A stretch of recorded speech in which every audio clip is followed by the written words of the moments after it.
மதுரை மாவட்டம் உசிலம்பட்டி தாலுகா பக்கத்தில் ஆணையூர்ன்ற கிராமத்தில் இருக்கும். இது பார்த்தீங்களா ஐராதீஸ்வரர் அப்படின்னு சொல்லக்கூடிய ஒரு பெரிய சிவன் கோயில், ரொம்ப பழமையான கோயில். மதுரையில் இருக்கக்கூடிய மீனாட்சி அம்மன் கோயில் இருக்குது பார்த்தீங்களா, அதுக்கு அந்த காலகட்டத்துடைய கோயில் இது. இன்றைக்கி இந்த கோயிலை பற்றி சிறப்பு என்னன்றது நம்ம பார்ப்போம். சோழன் தலை கொண்ட பாண்டியர்கள் அவருடைய பீரியட், அவருடைய காலகட்டத்தில் அவரால் வைக்கப்பட்ட கல்வெட்டுகள் இங்கே அதிகமாக கிடைக்குது. அதுக்கப்புறம் ராஜராஜ சோழன், அவர் மகன் ராஜேந்திர சோழன், அவருடைய மகன் சோழ பாண்டியன், இவங்க எல்லாம் வந்து இந்த கோயிலில் வந்து வணங்கி சென்றிருக்காங்க. இந்த கோயிலில் வந்து வணங்கி இங்கே இருக்கிற ஐராதீஸ்வரர் வணங்கி சென்றதுனால தான் தெற்காசியா முழுக்கும் அவங்களுடைய கட்டுப்பாடில் கொண்டு வந்ததாக நம்பப்படுது. இந்த கோயில் மேலே அவங்களுக்கு அவ்வளோ நம்பிக்கை, இங்கே இருக்கிற கடவுள் மேலே. இந்த பகுதியில் கிடைக்கிற கல்வெட்டு பூரா பார்த்தீங்கன்னா பிற்கால பாண்டியர் காலத்துலேருந்தே கிடைக்குது. அது பிற்கால பாண்டியர் காலமாக இருந்தாலும் சரி, அதுக்கு பின்னாடி இந்த சோழர் காலத்து கல்வெட்டுன்னு தான் சரி, இந்த பகுதியை தென்கல்லக நாடுன்னு தான் குறிச்சிருக்கிறாங்க. அதுவும் வந்து வானாதிராயர் காலத்து வரைக்கும் அப்படி தான் அந்த பேர் இருந்திருக்கு. அதே வானாதிராயர் காலத்தில் தான் இந்த தென்கல்லக நாடுன்றது அடுத்த ஒரு கல்வெட்டு புறமலை கள்ள நாடுன்னு சொல்கிறாங்க. அதே மாதிரி இன்னைக்கு இந்த பகுதியில் இன்னைக்கும் இந்த கல்லர் நாடு அப்படின்ற சொல்லாடல் இன்ன வரைக்கும் இருக்குது, இன்னைக்கு உயிர்ப்போட இருக்குது. நாட்டுப்புற கதைகளிலும் சரி, நாய்க்கர் காலத்திலும் சரி, அது நாய்க்கர்கள் இந்த பகுதியை ஆட்சி புரிந்த காலத்திலும் சரி, இந்த பகுதியை வந்து கல்லர் நாடுன்னு பதிவு பண்ணியிருக்காங்க. பிரிட்டிஷ் ஆவணங்களையும் இது கல்லர் நாடுன்னு தான் பதிவு பண்ணியிருக்காங்க. அந்த கல்லர் நாடுன்ற அந்த சிஸ்டம் இன்ன வரைக்கும் இருக்குது இந்த பகுதியில். இன்றைக்கும் வந்து இந்த பகுதி 8 நாடு 24 உபகிராமன்ற அந்த ஒரு கல்லர்களுக்கே உண்டான அந்த பாரம்பரிய முறைப்படி இன்றைக்கி அந்த நாடு இந்த பகுதியில் அப்படி தான் இருக்குது. இந்த மதுரை வீர கதை பாடல்களில் பூரா பார்த்தீங்கன்னா கல்லர் நாடுன்னு பதிவு பண்ணியிருக்காங்க. அந்த அதில் கூட பாருங்கள், இந்த கல்வெட்டில் தென் கல்லக நாடுன்னு ஒரு கல்வெட்டு இருக்குது. தென் கல்லக நாடுன்னு வார்த்தையே இதில் இருக்குது இந்த கல்வெட்டில், அதை பார்த்துக்குங்க. பொதுவாக இந்த கோயில்களை நிர்வகிக்கிறதுக்குன்னே தனி அதிகாரிகள்லாம் நியமனம் பண்ணுவாங்க அரசர் காலத்தில். ஆனால் இந்த கோயிலோட சிறப்பு என்னென்னா, இந்த கோயிலை நிர்வகிக்கிறதுக்குன்னு இந்த பகுதிக்கான படை தளபதிகளவே நியமிச்சிருக்கிறாங்க.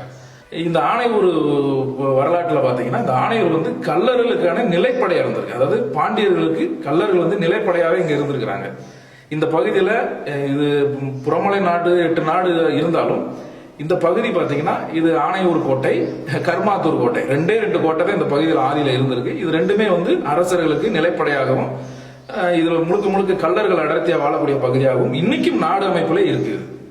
அந்த மாதிரி அந்த படைத்தளபதிகளால் நிர்வகிக்கப்பட்டாலும் இந்த கோயில் அப்படி ஒரு அந்த காலத்தில் இருந்த படைத்தளபதியோட பேர் தான் பல்லவராயன்னு சொல்லி அங்கே ஒரு படைத்தளபதி இருந்திருக்காரு.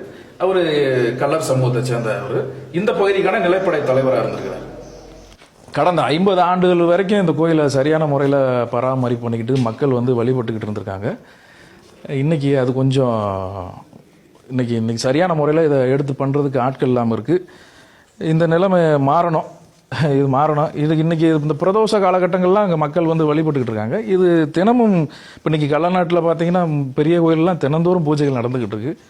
அதேமாதிரி இந்த கோயில் வந்து மதுரை மீனாட்சி அம்மன் கோயிலுக்கு அதே காலகட்டத்தில் கட்டப்பட்ட கோயில் இது. வரலாற்றில் அப்படி தான் சொல்கிறாங்க. ஆனால் இந்த கோயில் இவ்வளோ பழமையாக இன்றைக்கி வழிபடுறதுக்கு ஆட்கள் இல்லாமல் அந்த பிரதோஷ காலகட்டங்களில் மட்டும் ஆளு வந்து வணங்கி போகிற மாதிரி இந்த கோயிலை உருவாக்கி வச்சுருக்காங்க. இது மாறணும். இது வந்து நம்ம இந்த பகுதிக்கான எங்கள் மக்கள் வந்து இந்த கோயிலை வந்து மறுபடியும் பழைய பாரம்பரிய முறைப்படி வழிபாடு செய்யணும்ன்றது நம்மளுடைய கோரிக்கை. இது ஒரு காலத்தில் மிகப்பெரிய நகரம். இன்றைக்கி இந்த பகுதியில் இன்றைக்கி குடியேற்றங்கள் கம்மியாக இருந்தாலும் ஒரு காலத்தில் முன்னொரு காலத்தில் இது பெரும் நகரமாகவும் பெரிய சந்தைகள் பெரிய வணிகங்கள் நடக்கக்கூடிய இடமாகவும் இது இருந்திருக்கு. அந்த நிலைமை இன்றைக்கி மாறிடுச்சு. அந்த பீரியடில் பார்த்திங்கன்னா அவங்க மக்கள் வந்து அதிகமான குடியேற்றங்கள் இருந்திருக்கு.